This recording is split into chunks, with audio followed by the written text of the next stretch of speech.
stab them and poison them. Poison your teachers. Go to haram restaurants and poison the food in large quantities. नमस्कार मित्रों, ये फरमान ISIS की पहली दुल्हन कही जाने वाली ज़हरा दुमान के हैं, जो अपने फॉलोअर से आह्वान करती है कि काफिरों को चाकू मारो, उन्हें जहर दे दो, अपने टीचर्स को जहर दे दो, हराम रेस्टोरेंट्स में जाओ और खाने को बड़ी मात्रा में जहरीला बना दो। चलिए पूरी कहानी बताते हैं। लगभग 26 साल की दुमान मूलतः ऑस्ट्रेलिया की रहने वाली है। उसका जन्म मेलबोर्न में हुआ था। 2014 में वह कट्टरवाद से प्रभावित होकर सीरिया आ गई और आईसिस के लिए ऑनलाइन लड़ाकों की भर्ती करने लगी। ऑस्ट्रेलियन अथॉरिटीज की हंसी उड़ाते हुए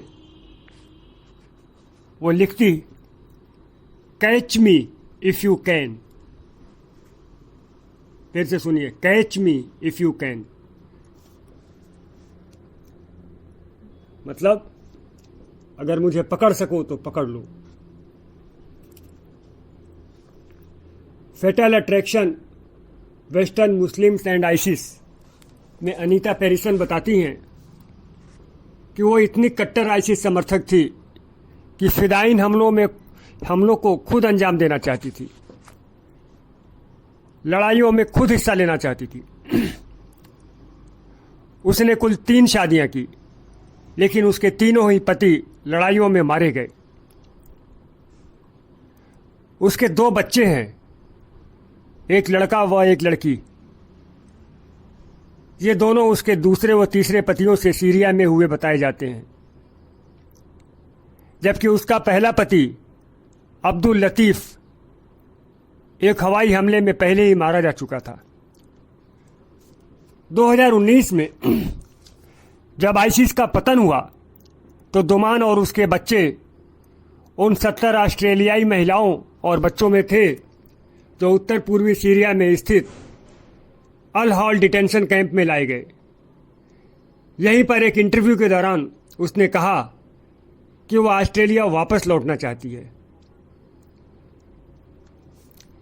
एबीसी को दिए इंटरव्यू में उसने कहा कि उसके दोनों बच्चे बीमार हैं, उसकी बेटी जबरदस्त रूप से कुपोषित है, पैसा नहीं है, वे उसे पैसा रखने नहीं देते, खाना नहीं देते और उसके परिवार वालों से संपर्क नहीं करने देते।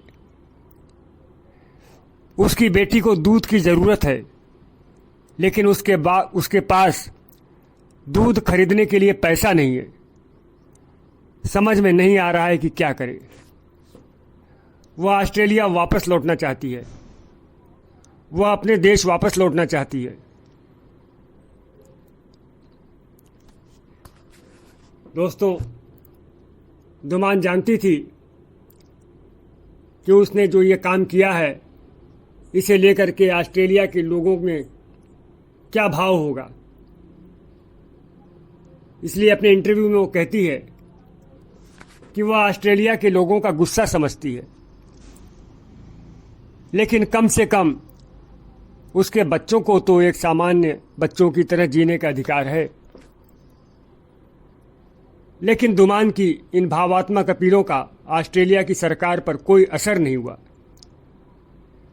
4 महीने बाद ऑस्ट्रेलिया की सरकार ने उसे पत्र लिखकर कहा कि उसकी ऑस्ट्रेलियाई नागरिकता रद्द कर दी गई है। प्रधानमंत्री स्कॉट मॉरिसन ने कहा, जो लोग आतंकवादियों का समर्थन करने के लिए विदेश जाते हैं, उन्हें परिणामों का भी पता होना चाहिए। उन्हें उन आतंकवादियों के साथ जुड़ने का उत्तरदायित्व स्वीकार करना चाहिए जो ऑस्ट्रेलिया के विरुद्ध लड़ रहे हैं।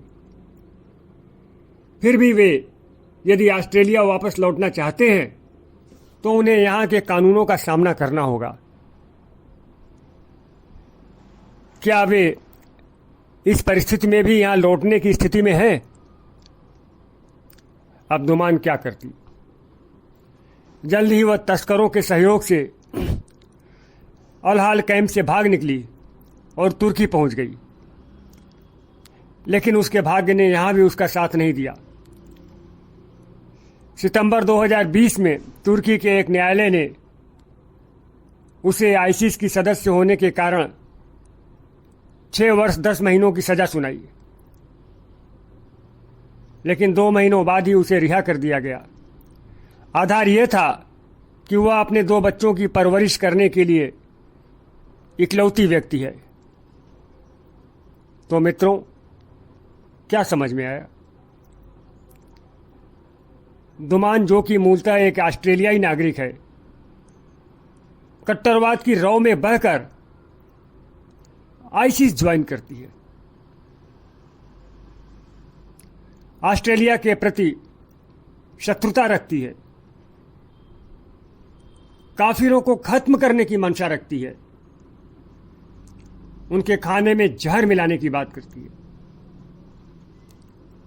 उन्हें चाकू और छुरा मारने की बात करती है, आईसिस के साथ लड़ना चाहती है, फिदाइन हमले में भाग लेना चाहती है। और इतना सब करने के बाद जब मुसीबतों में घिर जाती है तो उसी ऑस्ट्रेलिया में शरण चाहती है, जो कि एक काफिर देश है, जिसके विरुद्ध उसने दुश्मनी पाली थी। हद है, हद है। लेकिन बात इतनी होती तो भी चल सकती थी। सोचने वाली बात तो यह है कि क्या दुमान केवल एक व्यक्ति है